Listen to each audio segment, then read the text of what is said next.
怎么办？小羊生病了。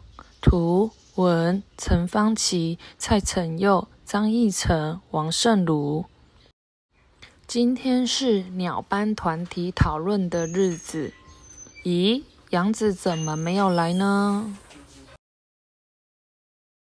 杨子指着远方的黑点，看起来好像是杨子诶。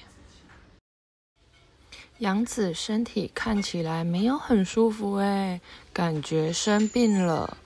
这时，他的肚子一阵剧痛，噗的一声。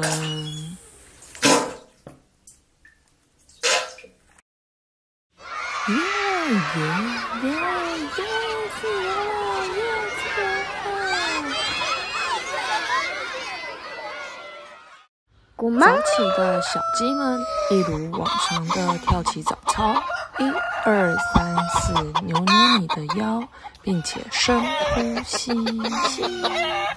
鸡仔们带着快乐的心情做早操，但病毒好像默默地入侵鸡仔们的身体了。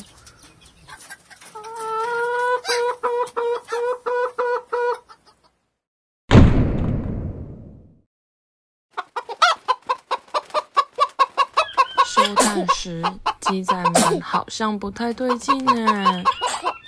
鸡仔们喷嚏打个不停，咦，发生什么事了呢？隔天早上，突然发烧、肌肉酸痛、咳嗽、喉咙痛，严重时并发症会引起肺炎，甚至一命呜呼。不只有鸟传鸟，过往案例也不少。H5N1、H7N9，人一旦得病，可能的症状包括发烧、流鼻水、咳嗽、肌肉酸痛、结膜炎、腹泻、病毒性肺炎，最后引发并发症而导致死亡。5要：1. 熟食禽肉蛋； 2. 以肥皂彻底洗手； 3. 出现症状要戴口罩、输就医，并告知职业接触史； 4. 与禽鸟接触要定期接种流感疫苗； 5. 均衡饮食要适当运动。6不：1. 不生食禽鸟蛋类制品； 2. 不走私购买来路不明禽鸟肉品； 3. 不接触喂食候鸟及禽鸟； 4. 不野放随意丢弃禽鸟； 5. 不将饲养禽鸟与他禽混居； 6. 不去空气不流通或人潮拥挤场所。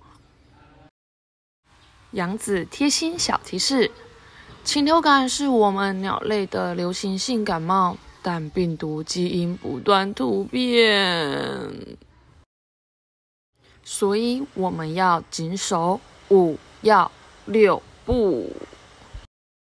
小羊与大家一同守护，向禽流感 say no。The end。